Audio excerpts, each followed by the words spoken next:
Maths news syllabus channel நேயர்கள் அனைவருக்கும் வணக்கம். பிஜிடிஆர் மேத்தமெட்டிக்ஸ் எக்ஸாம் தேர்வு தேதி விரைவில் அறிவிச்சிருவாங்க. டக்குன்னு அந்த நேரத்தில் போயிட்டு வேகமாக படிச்சுட்டு இருக்க முடியாது. ஸோ முன்கூட்டியே நல்லா ஃபாஸ்ட்டாக இருங்க. டெஸ்ட் பேட்ச் வந்து 75 டெஸ்ட்டு கண்டக்ட் பண்ணுவோம். அந்த டெஸ்ட் பேட்சில் ஜாயின் பண்ணி பலன் பெறலாம். ஓவரால் ஒரு ஃபுல் ரவுண்டு வந்த மாதிரி இருக்கும். அதோடு மட்டும் இல்லாமல் நீங்கள் எப்படி இருக்கீங்கன்னு ஒவ்வொரு நாளும் பார்த்து படிக்கிறதுக்காக ஃபுல் செட் ஸ்டடி மெட்டீரியல் அவைலபிளாக இருக்குது. வாங்கி படிங்க. இது ரெண்டுமே வேணுன்றவங்க 7358591547 இந்த நம்பர் காண்டாக்ட் பண்ணுங்கள். உங்களுக்கு டீட்டெயில்ஸ் தரோம். ஃபுல் செட் மெட்டீரியல் கையில் இல்லாத வழியே 60 மார்க் 70 மார்க் 80 மார்க்னு எடுத்துகிட்டு அப்படியே வந்து நின்றுடுவீங்க. Full combo nook and corner பூந்து எடுத்த ஒரு சிலபஸ் கையில் இருந்தால் தானே நம்ம ஃபுல்லாக படிச்சுட்டு போகும்போது ஒரு 90 கிராஸ் பண்ண முடியும். 100 அசால்ட்டாக கிராஸ் பண்ண முடியும். ஸோ நம்ம ஸ்கோர் 90 அபோவ் இருக்கணும், 100 அபோவ் இருக்கணும். பிலோ 90 நம்மளது இருந்துடவே கூடாது. அதில் ரொம்ப கவனமாக இருக்கணும். இப்போது ஓடியிலிருந்து பிஜிடிஆர்பி 2003-2004 கேட்ட ரொம்ப இம்பார்ட்டண்ட் ஒன்று, find the indicial equation for the differential equation. Indicial equation சொல்லிட்டு நம்மளை கண்டுபிடிக்க சொல்லுவாங்க. இந்த டிஃபரன்ஷியல் ஈக்குவேஷனுக்கு பொதுவாகவே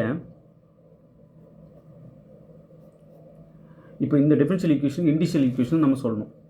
அது என்ன சார் இண்டிஷியல் ஈக்குவேஷன்? ப்ராப்பராக நான் இப்போ சொல்கிறேன் பாருங்கள். First y double dash plus F of X by X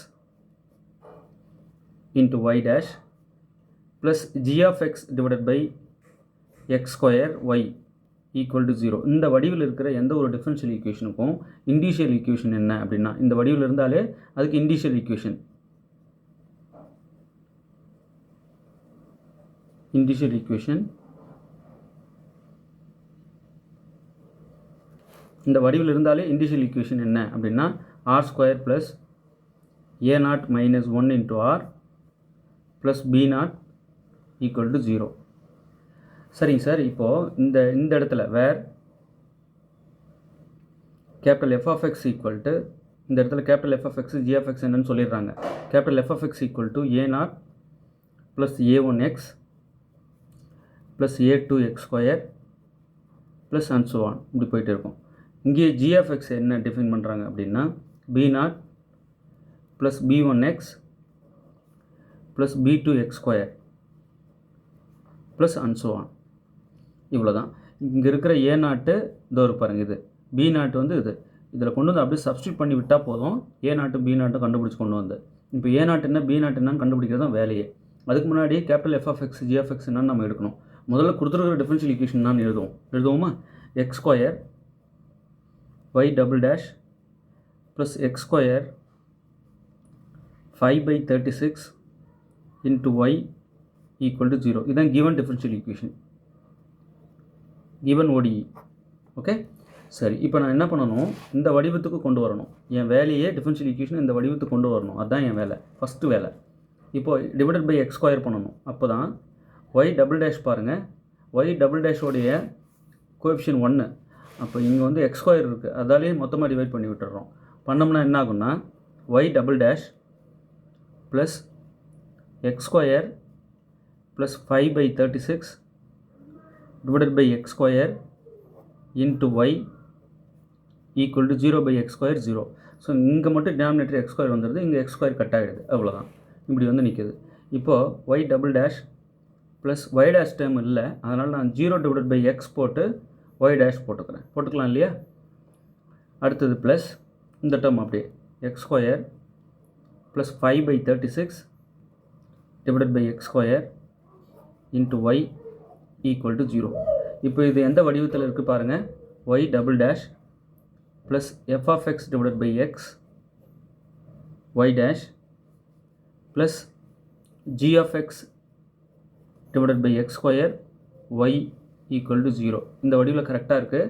so இது ரெண்டுத்தையும் நான் கம்பேர் பண்ணி கேபிட்டல் f of x என்னன்னு எடுக்க போகிறேன். Capital f of x equal to இதோட கம்பேர் பண்ணால் இங்கே நியூமரேட்டர் பாருங்கள் 0. ஸோ 0 ஆகிடுச்சு. அடுத்து கேபிட்டல் ஜி ஆஃப் எக்ஸ் என்னன்னு பார்க்குறோம். இங்கே நியூமரேட்டரில் என்ன இருப்பாருங்க, அதுதான். டினாமினேட்டரில் எக்ஸ் ஸ்கொயர் விட்டுட்டு மிச்சம் இருக்கிற நியூமரேட்டர் டேர்ம் மட்டும்தான் இருக்குது. இது கரெக்ட் மேட்ச் பண்ணுறோம். ஜி ஆஃப் எக்ஸ் இருக்கிற இடத்துல கரெக்டாக எக்ஸ் ஸ்கொயர் ப்ளஸ் 5/36 இருக்குது. So X square plus 5/36. Okay, இப்படி வந்து நிற்குது. ஸோ இது எஃப் ஆஃப் எக்ஸு, இது ஜி ஆஃப் எக்ஸு. இப்போது எஃப் ஆஃப் எக்ஸ் பாருங்கள் கான்ஸ்டன்ட் ஆகிடுச்சு. ஆனால் இங்கே எஃப் ஆஃப் எக்ஸ் என்ன பாருங்கள், a0 plus a1x plus a2x square plus and so on இல்லையா? அப்போ இங்கே டோட்டல் எஃப் ஆஃப் எக்ஸ் 0 ஆகிடுச்சுன்னு போது a0 நமக்கு 0 தானே. டவுட்டே இல்லை. இந்த கேபிட்டல் எஃப்எஃப்எக்ஸில் தான் A0 எடுக்கணும். அடுத்து ஜிஎஃப்எக்ஸ்லேருந்து B0 எடுக்கணும். B0 வந்து கான்ஸ்டன்ட் டேர்ம். இங்கே பாருங்கள், ஜிஎஃப்எக்ஸில் எக்ஸ் கோஎஃபிஷியன்ட் வந்து B1, எக்ஸ் ஸ்கொயர் கோஎஃபிஷியன்ட் வந்து B2, கான்ஸ்டன்ட் டேர்ம் வந்து B0. இப்போ ஜிஎஃப்எக்ஸ் எனக்கு கிடைச்சதே இதுதான். இதில் கான்ஸ்டன்ட் டேர்ம் 5/36 இல்லையா? அப்போ B0 ஈக்குவல் டு 5/36. இப்போ எதுக்கு சார் இந்த A0 B0லாம் எடுக்கிறீங்க? இவங்க ரெண்டு பேரும் தெரிஞ்சால் போதும், இண்டிஷியல் ஈக்குவேஷன் சொல்லிடலாம். Therefore initial equation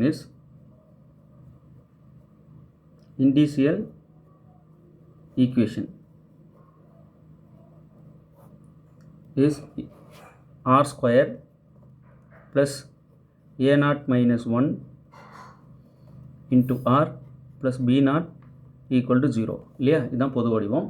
ஸோ இதில் கொண்டு வந்து A0 to B0 நம்ம சப்ஸ்டியூட் பண்ணிடலாம். ஸோ r square A0 0 ஆகிடுச்சு. ஸோ இங்கே வெறும் மைனஸ் ஆர் மட்டும்தான் இருக்கும். 0 - 1 -1 -1 into r minus r plus B0 வந்து 5/36. இது ஒரு பாருங்கள், இதை அப்படியே சப்ஸ்டியூட் பண்ணுறேன், அவ்வளோதான். 5/36 ஈக்குவல் டு 0. இப்போ இதுலேருந்து காமனாக ஒரு ஆர் வெளியே எடுத்து சொல்லலாம், இல்லை இப்படியேவும் ஆன்சர் சொல்லலாம் இல்லைங்களா? இப்போ இந்த 4 ஆப்ஷனில் என்ன வடிவில் கொடுத்துருக்காங்கன்னு பாருங்கள். ஆர் வந்து காமன் அவுட் பண்ணியிருக்காங்க. அந்த ஃபஸ்ட் 2 டேர்ம்லேருந்து மட்டும் ஆர் காமன் அவுட் பண்ணிடுறோம். இங்கேருந்து ஆர் காமன் அவுட் பண்ணிட்டா R into r minus 1 plus 5/36 equal to 0. Option B பாருங்கள். ஓகே, கரெக்ட் மேட்ச் ஆகுதா? இவ்வளோ தான் விஷயம். இண்டிஷியல் ஈக்குவேஷன்ன்றது ஐயோ ஒன்றுமே புரியல அது அப்படின்னு சொல்லிட்டு கேட்டாங்க. அதெல்லாம் ஒன்றும் இல்லை, புரியாததுன்னு எதுவுமே இல்லை. புரியலன்னு எதுவுமே எங்ககிட்ட சொல்லக்கூடாது அப்படின்றது தான் எங்களோட முடிவு. எப்படியாவது புரிய வச்சிடணும். புரியலன்ற வார்த்தையே வரக்கூடாது சப்ஸ்கிரைபர் இருந்து. எப்படியாவது உங்களுக்கு உதவியாக இருக்கணும், அது மட்டும்தான் டார்கெட். இப்போ இங்கே பாருங்கள், the initial equation of the differential equation இது. சரி, முதல்ல நான் என்ன சொல்லியிருந்தேன்னா, பொதுவாக ஒரு டிஃபரன்ஷியல் ஈக்குவேஷன் ஒன்று கொடுத்துட்டு அதனோட இண்டிஷியல் ஈக்குவேஷன் எப்படி இருக்குன்றதையும் டிஃபைன் பண்ணிடுறேன். பண்ணிட்ட பிறகு கொடுத்துருக்கிற டிஃபரன்ஷியல் ஈக்குவேஷனை எடுத்துக்கிட்டு அந்த வடிவத்துக்கு கொண்டு வரேன். முதல்ல கிவன் டிஃபரன்ஷியல் ஈக்குவேஷன் பாருங்கள். X square Y double dash minus X Y dash minus 5 minus X square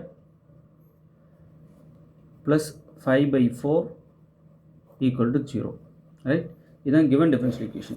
நான் சொல்லியிருந்தேன் y டபுள் டேஷோட கோஎஃபிஷியன்ட் 1 இருக்கணும். ஸோ 1 வேணும்னா இந்த எக்ஸ் ஸ்கொயரை ரிமூவ் பண்ணணும். அதுக்கு எக்ஸ் ஸ்கொயராலே மொத்தமாக டிவைட் பண்ணணும். அப்போது டிவைட் பண்ண என்ன ஆகும்னா y double dash minus X divided by X square Y dash minus X square plus 5/4 divided by X square equal to 0. Right, இந்த இடத்துல y வரும். ஸோ இந்த இடத்துல y. ரைட், இதுதான் கிவன் டிஃபரன்ஷியல் ஈக்குவேஷன். இந்த கிவன் டிஃபரன்ஷியல் ஈக்குவேஷனில் இந்த y term miss ஆகிருந்தது, அதை போட்டிருக்கேன். சரி, எக்ஸ் ஸ்கொயரில் டிவைட் பண்ணிட்டீங்க. ஏன் டிவைட் பண்ணேன்? இங்கே கோஎஃபிஷியன்ட் வந்து 1, அதனால். சரி, கோஎஃபிஷியன்ட் 1 ஏன் வர வச்சிங்க? ஜென்ரல் ஃபார்ம் எழுதுறதுக்காக. இதையும் கொஞ்சம் சிம்பிளிஃபை பண்ண வேண்டியிருக்கு. ஒய் டபுள் டேஷ் மைனஸ் ஒரு எக்ஸ் கட் பண்ணிடுறேன். அப்போது மைனஸ் 1 டிவைடட் பை எக்ஸ் மட்டும் இருக்கும், ஒய் டேஷ் மைனஸ் இங்கே எக்ஸ் ஸ்கொயர் டேர்ம் வேணும். அப்போ தான் நான் வந்து ஜென்ரல் ஃபார்மோட கம்பேர் பண்ண முடியும். அதனால் இது எந்த டிஸ்டர்பும் பண்ணலை. X square plus 5/4 divided by X square into Y equal to 0. ஒன்றும் இல்லை, கொடுத்துருக்கிற டிஃபரன்ஷியல் ஈக்குவேஷனை எக்ஸ் ஸ்கொயரால் டிவைட் பண்ணிவிட்டு ஒரு எக்ஸை கட் பண்ணி எழுதியிருக்கேன். இது எதுவும் பண்ணலை, அப்படியே எழுதிக்கிட்டேன், அவ்வளோதான். ஏன் இப்படிலாம் பண்ணுறீங்க? இதோ சொல்கிறேன் பாருங்கள். Y double dash plus capital F of X divided by X Y dash plus capital G of X divided by X square Y equal to 0. இதுதான் ஜென்ரல் ஃபார்ம். இந்த வடிவில் இருக்கிற டிஃபரன்ஷியல் ஈக்குவேஷனாக மாற்றிட்டு இதோட கம்பேர் பண்ணி எஃப்எஃப்எக்ஸ் டிஎஃப்எக்ஸ் எடுத்து இண்டிஷியல் equation ஈஸியாக சொல்ல முடியுது. அதனால தான். ஸோ இந்த வடிவத்தோட கம்பேர் பண்ணுறதுக்காக தான் இந்த வடிவத்தை கொண்டு வந்தேன். ஏன்னா இந்த வடிவில் உள்ள டிஃபரன்ஷியல் ஈக்குவேஷன் நமக்கு இண்டிஷியல் ஈக்குவேஷன் தெரியும். அதனால தான் இதே மாதிரி கொண்டு வந்தேன். புரியுதுங்களா? வேறு எப்படி வேணாலும் கொண்டு போகலாம் இல்லையா? ஆனால் இந்த வடிவில் இருந்தால் இண்டிஷியல் ஈக்குவேஷன் சொல்கிறது ஈஸி. அதனால தான் இந்த வடிவத்தை கொண்டு வந்தேன். ஓகே, இப்போ கேபிட்டல் எஃப் ஆஃப் எக்ஸ் என்னென்னு பாருங்கள். கம்பேர் பண்ணிங்கன்னா capital F of X is equal to, இங்கே டினாமினேட்டரில் எக்ஸை தவிர்த்து நியூமரேட்டர் இருக்கிற மொத்தமும் -1 தான் இருக்குது. So -1. Capital G of X என்னென்னு பாருங்கள். டினாமினேட்டரில் எக்ஸ் ஸ்கொயர் விட்டுட்டு நியூமினேட்டரில் இருக்கிற மொத்தமும் g of x equal to x square plus 5/4. Okay, f of x g of x எனக்கு கிடச்சிருச்சு. இதில் a0 என்ன, எனக்கு ஃபுல்லாக கான்ஸ்டன்ட் தான் f of x கிடச்சிருக்கு, கண்டிப்பாக -1 தான் இல்லையா. இப்போ அடுத்து g of xயில் கான்ஸ்டன்ட் டேர்ம் என்ன, இதான் இருக்குது. அப்போ b0 வந்து f of xயில் இருக்கிற கான்ஸ்டன்ட் டேர்மு தான் a0, g of xயில் இருக்கிற கான்ஸ்டன்ட் டேர்ம் தான் b0. அப்போ இங்கே கான்ஸ்டன்ட் டேர்ம் பாருங்கள் 5/4, b0 is equal to 5/4. Okay, எப்படி சார் கரெக்டாக சொல்லுங்கள் அப்படின்னா, நான் தான் சொன்னேனே f of x equal to ஜென்ரலாக இங்கே a0 plus a1x plus a2x square plus and so on. இதுதான் general form capital f of xக்கு. இப்போ இருக்கிற கையில் இருக்கிற f of x இப்படி தான் இருக்குது. மற்ற டேர்ம் எல்லாம் 0 ஆகிடுச்சு, அதெல்லாம் நம்ம 0ன்னு எடுத்துக்கலாம். a0 மட்டும் -1. ஸோ கான்ஸ்டன்ட் டேர்ம் இருக்குது, மற்ற டேர்ம்ஸ் எல்லாமே 0, X term 0, X square term 0, எல்லாமே 0. ஏன்னா ஃபங்க்ஷனே எனக்கு கான்ஸ்டன்ட் ஃபங்க்ஷன் ஆகிடுச்சு capital f of x. So a0 தான் எனக்கு இருக்குது -1. இப்போ g of x capital g of x என்னென்னா b0 plus b1x plus b2x square plus and so on. இதில் g of xயில் இதான் இப்போ நமக்கு இந்த சம்மு கிடைச்சத g of x இது ஜென்ரல் ஃபார்ம் இது. இப்போ இது ரெண்டுத்தையும் கம்பேர் பண்ணிங்கன்னா எக்ஸ் ஸ்கொயர் டேர்ம் இருக்குது, கான்ஸ்டன்ட் டேர்ம் இருக்குது, மற்றதெல்லாம் 0 ஆகிடுச்சு. எனக்கு b0 தான் தேவை இண்டிஷியல் ஈக்குவேஷனுக்கு. அதனால் கரெக்டாக கம்பேர் பண்ணி கான்ஸ்டன்ட் டேர்ம் b0 எடுத்துக்கிட்டேன், கேபிட்டல் f of xலேருந்து a0 எடுத்துக்கிட்டேன். இப்போ இண்டிஷியல் ஈக்குவேஷன் எழுதுகிறோம் பாருங்கள். Indicial equation is r square plus a0 minus 1 into r plus b0 equal to 0. இது இண்டிஷியல் ஈக்குவேஷன் எதுக்கு, இந்த வடிவில் இருக்கிற டிஃபரன்ஷியல் ஈக்குவேஷனுக்கு. அதனால தான் இந்த வடிவத்துக்கு நான் கொண்டு வந்தேன். இப்போ இதில் கொண்டு வந்து a0 b0 அப்படி சப்ஸ்டியூட் பண்ணிட்டா முடிஞ்சது. r ஸ்கொயர் ப்ளஸ் a0 வந்து -1, ஸோ -1 இங்கே இருக்கிற -1 இன்ட்டு r ப்ளஸ் b0 வந்து 5/4 ஈக்குவல் டு 0. இப்போ -1 -2 ஆகிடும். அப்போ r square -2r plus 5/4 equal to 0. Okay, இப்போ இது ரெண்டு டேர்ம்லேருந்து r கூட வெளியே எடுத்துடலாம். r into r -2 plus 5/4 equal to 0. இப்போ இந்த வடிவில் கொடுத்துருக்காங்களா, இந்த வடிவில் கொடுத்துருக்காங்களான்னு பாருங்கள் ஆப்ஷன்ஸை. இதெல்லாம் PGTRB இதுக்கு முன்னாடி நடந்ததில் கேட்டிருக்காங்க. ஸோ அலர்ட்டாக இருக்கணும். r into r -2 plus 5/4 equal to 0, option C பாருங்கள். ஓகே, நல்லா புரியும்னு நினைக்கிறேன். பொறுமையாக பாருங்கள். முதல்ல ஜென்ரல் ஃபார்ம் கொண்டு வாங்க. Capital f of x capital g of x எடுங்க. Capital f of x capital g of xோட ஜென்ரல் ஃபார்ம் பாருங்கள். அதோட கம்பேர் பண்ணி a0 b0 எடுங்க. அதை கொண்டு வந்து ஜென்ரல் ஃபார்ம் இண்டிஷியல் ஈக்குவேஷனோட ஜென்ரல் ஃபார்மில் a0 b0 சப்ஸ்டியூட் பண்ணிடுங்க.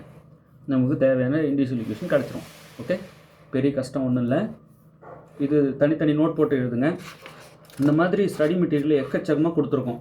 பார்த்த உடனே அப்படியே தலை சுற்றுற மாதிரி இருக்கும். அவ்வளோ மெட்டீரியல் வந்து இறங்கும். ஏன்னா அவ்வளோவும் காலகாலமாக படிக்கிறவங்களாம் இருக்காங்க.